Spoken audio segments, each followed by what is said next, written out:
Hello students, आज का हमारा टॉपिक रहेगा मध्यकालीन समाज व सामाजिक वर्ग। मध्यकालीन समाज में जितने भी वर्ग रहे थे उनमें एक वर्ग था उलेमा वर्ग, जो मुस्लिम कानूनों के ज्ञाता, जो कि शरा की पूरी जानकारी रखते थे, उन्हें उलेमा कहा जाता था, क्योंकि सम्राट स्वयं शरा के अनुसार शासन करता था। अतः उसे उलेमाओं से परामर्श करना होता था, किंतु एक साथ अनेक उलेमाओं से परामर्श करना संभव नहीं था। अतः शासक किसी एक उलेमा का चुनाव कर लेता और उसे शेख उल इस्लाम कहा जाता। जो उलेमा न्यायालीन और धार्मिक पदों पर थे, समग्र रूप से दस्तार बंदार या पगड़ीधारी भी कहे जाते थे, क्योंकि वे अपने पद के प्रतीक पगड़ी धारण करते थे। उलेमाओं की राज्य में स्वीकृति प्रतिष्ठा थी, क्योंकि वे कट्टरपंथी इस्लाम के व्याख्याकार थे। और अगला जो वर्ग था वह था जागीरदार वर्ग। राज्य कर्मचारियों को वेतन के बदले जो भूमि दी जाती थी उसे जागीर कहा जाता था, और जब जागीर वेतन के बदले दी जाती थी तो उसे तनख्वाह जागीर कहा जाता था। परंतु जब किसी पद प्राप्ति के कारण जागीर प्रदान की जाती थी तो उसे मशक्कत जागीर कहा जाता था। ये अंतर था बड़ा। ऐसी जागीर जिसके लिए कोई अनुबंध नहीं होता था उसे इनाम कहा जाता था। और जागीर का पट्टा मिलने पर जागीरदार का यह उत्तरदायित्व था कि वह अपनी जागीर से राजस्व एकत्रित करने का प्रबंध करे। जागीरदार जो जिस जमीन का जागीरदार होता था उस जमीन से राजस्व वसूल करने का उत्तरदायित्व उसी का होता था। बड़े बड़े जागीरदार प्राय इसके लिए आमील, अमीन, कानूनगो आदि रखते थे, और उन्हीं के द्वारा वे अपनी जागीर से राजस्व एकत्रित करवा लेते थे। अगला जो वर्ग था वह था जमींदार का। मध्य युग में भारत में के प्रत्येक गांव अथवा गांवों के एक समूह की भूमि पर किसी एक विशेष जाति का कब्जा था। किसी भी क्षेत्र पर अपनी शक्ति के आधार पर कब्जा करने पर उस जाति का मुखिया उस क्षेत्र का जमींदार होता था, और धीरे धीरे वे अपने क्षेत्र में शक्तिशाली हो जाते और अपने क्षेत्र में जमींदारी अधिकार प्राप्त कर लेते थे। अगला जो वर्ग था वह था सामंत का। मध्यकालीन युग में सामंत इंग्लैंड व यूरोप की प्रथा थी। इन सामंतों की कई श्रेणियां थी, जिनके शीर्ष स्थान में राजा होता था, उसके नीचे विभिन्न कोटि के सामंत होते थे, और सबसे निम्न स्तर में किसान या दास होते थे। यह रक्षक और अधीनस्थ लोगों का संगठन था। सामंतगण राजा के प्रति स्वामी भक्त होते थे। कालांतर में व्यक्तिगत युद्ध एवं व्यक्तिगत स्वार्थ ही सामंतों का उद्देश्य बन गया था, और साधन संपन्न नए शहरों के उत्थान के कारण सामंतशाही का लोप हो गया। अब हम बात करेंगे मुगल साम्राज्य का पतन और विघटन के बारे में। बाबर ने जिस मुगल साम्राज्य की स्थापना की वह अकबर के काल में अपनी पराकाष्ठा पर पहुंच गया था। जागीर ने उस साम्राज्य को वैभवपूर्ण बनाया और शाहजहां ने उसे ऐश्वर्यता प्रदान की, लेकिन इस वैभव और ऐश्वर्य में धुने लगे हुए थे जो साम्राज्य की नींव को खोखला करते जा रहे थे। औरंगजेब की नीतियों ने यह स्पष्ट कर दिया कि अब मुगल साम्राज्य का अंत निकट है। तो हम बात करेंगे मुगल साम्राज्य के पतन के कारणों में। कौन कौन से ऐसे कारण रहे थे जिसके कारण मुगल साम्राज्य का अंत हो गया। मुगल सम्राट की दुर्बलताएं। तो औरंगजेब के जितने भी उत्तराधिकारी हुए थे न तो योग्य थे और न ही चरित्रवान। वे अब तलवार के स्थान पर स्त्री और शराब से अधिक लगाव रखते थे। फलस्वरूप साम्राज्य की शक्ति स्वार्थी और षड्यंत्रकारी लोगों के हाथ में चली गई, जिन्होंने साम्राज्य का सर्वनाश कर दिया। इसके अलावा मुगल सामंतों का नैतिक पतन होता जा रहा था। सम्राटों के साथ साथ सामंतों ने भी विलासिता बढ़ गई थी। सामंतों में राजभक्ति और कर्तव्य परायणता लोप हो गया था। वे स्वार्थी और विलासी हो गए। उन्होंने मुगल बादशाहों को केवल अपनी स्वार्थ सिद्धि का साधन बना दिया। फलस्वरूप समस्त सामंतीय व्यवस्था का ही नैतिक पतन हो गया। अगला जो कारण माना जाता है वह है दोषपूर्ण सैनिक प्रणाली।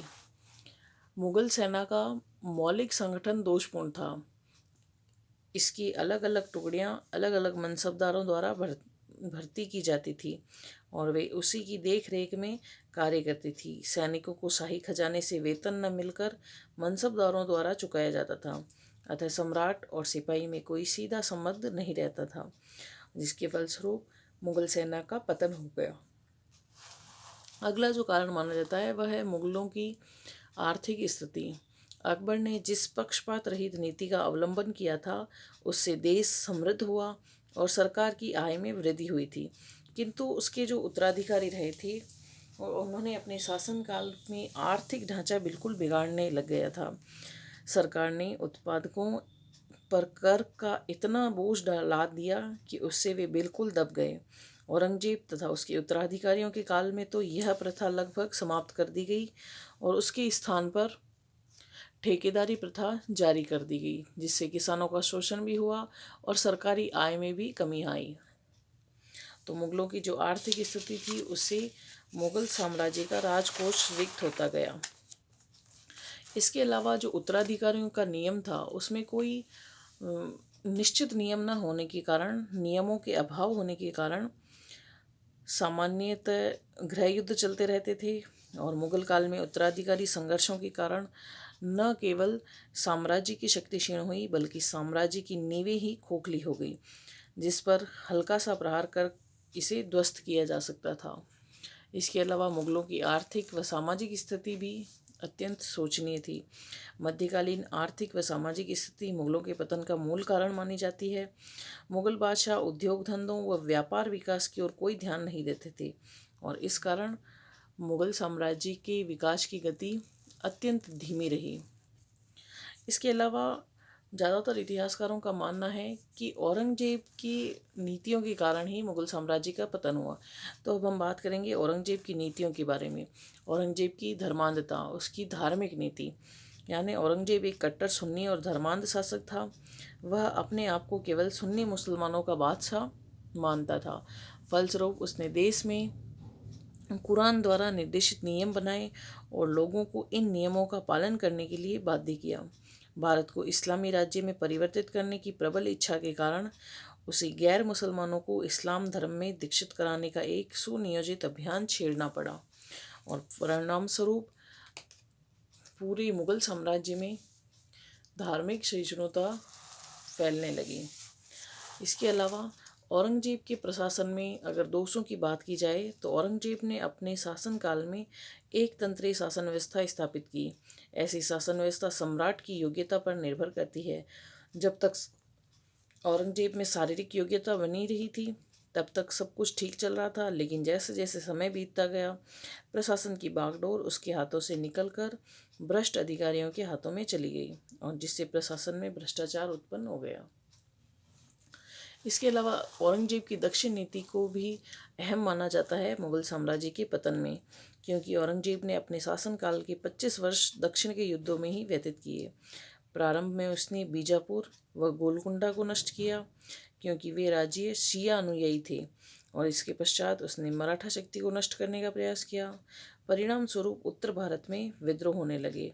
केंद्रीय शासन कमजोर और भ्रष्ट लोगों के हाथों में आ गया, जिससे मुगल साम्राज्य पतन की ओर अग्रसर हुआ। इसके अलावा औरंगजेब की अन्य त्रुटियां भी मानी जाती है जो मुगल साम्राज्य के पतन के लिए उत्तरदायी है। अन्य त्रुटियों में औरंगजेब ने शाही नौकरियों में पक्षपात किया। उसने राजपूतों को शत्रु बनाकर उनकी सहानुभूति खो दी। उसने इस्लाम और दाऊदी बोहरा पर भीषण अत्याचार किए।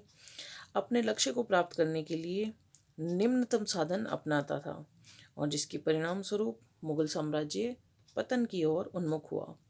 तो ये सभी कारण माने जाते हैं मुगल साम्राज्य के पतन के लिए। और इसी के साथ हमारा ये फर्स्ट पेपर कंप्लीट होता है। नेक्स्ट वीडियो में हम शुरू करेंगे आपके सेकंड पेपर को, सेकंड पेपर की फर्स्ट यूनिट का फर्स्ट चैप्टर। तब तक के लिए धन्यवाद।